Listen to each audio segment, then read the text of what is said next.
Football's 4 burning questions in 45 seconds or less. So, was the Nations League Luka Modric's last chance to win a piece of silverware with Croatia? As much as I love Luka Modric, he is a timeless player. He's aged like fine wine. Enough is enough. Firstly, I would like to mention that I hope the Nations League is just done, because it bores me to death, and that match last night was absolutely diabolical. To sit through that was a nightmare, so I just turned off for Love Island anyway.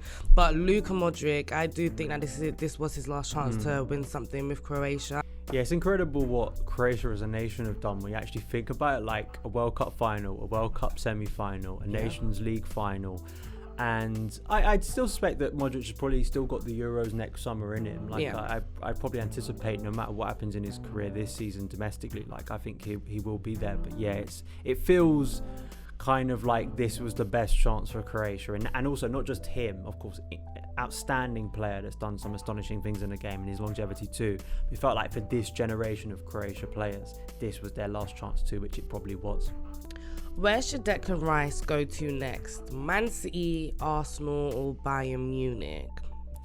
I would like to see him at Bayern Munich more, because I love the trend of, and we saw it with like Jude Bellingham going to not only Borussia Dortmund but to Real Madrid.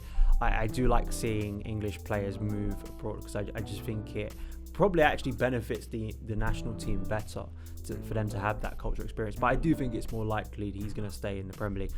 I would probably say Arsenal, because I think he'll be more of a star at Arsenal. I think that he would be seen as more of a key piece of their jigsaw rather than Man City, where I think he'd fit in very well with Pep Guardiola, who I'm sure is a fan of his. I think Arsenal feels like the right fit to take them up to another level in the Champions League.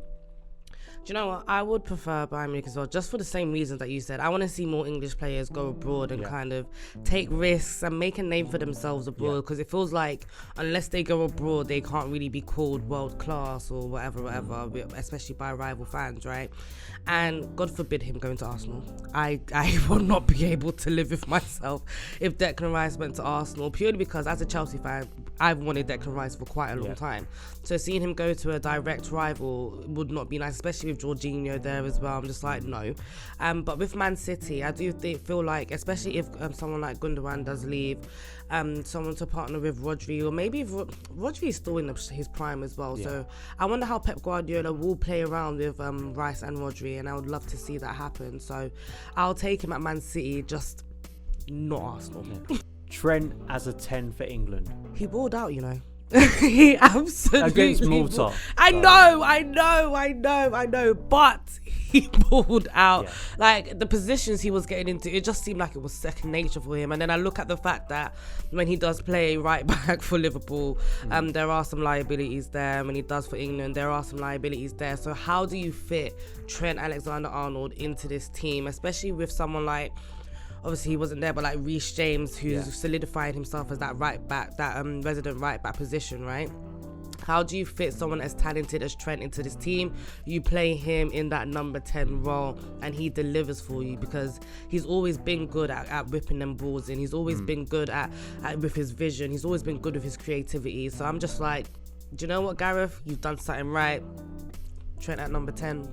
I do think it's a good idea, because there's no denying on the ball and in a progressive sense, Trent Alexander-Arnold is one of the most talented players in the world. Like, there's just no two ways about it. But defensively, of course, he leaves a lot to be desired, and I think that's become clear for Jurgen Klopp at Liverpool, and we've seen him start to play this more offensive role.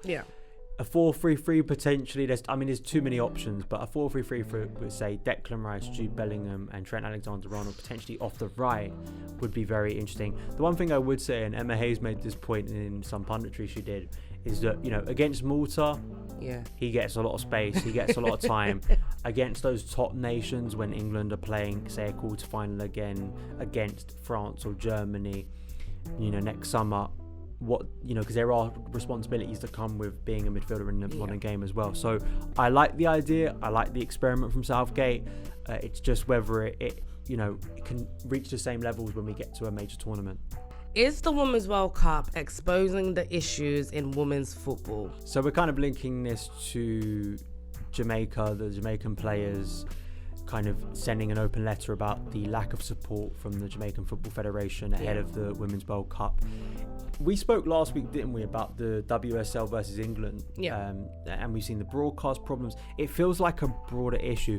I think more so with this one at the World Cup, you see the discrepancy between how women's football is funded in certain places and elsewhere not so much, and unfortunately I think you'll see that again this summer with some heavy score lines, unfortunately.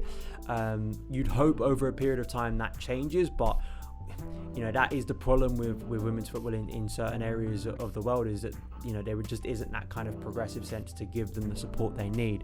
So unfortunately, until we see some development elsewhere, I think you're going to see problems like this, and it is exposed with a major stage like the World Cup. No, but I agree with you. I do think that there's always going to be these discrepancies within different federations, because it's just, like you said, the funding's not there for everybody. Not everybody can be as heavily funded as England or as the USA. The USA is heavily funded. And it's kind of just showing that there are the discrepancies, and there are different problems with the money and the financials that are going into women's football, and it's highlighting an issue that has been there for decades. You know, it's not just happening now. Obviously, the Jamaican team they've written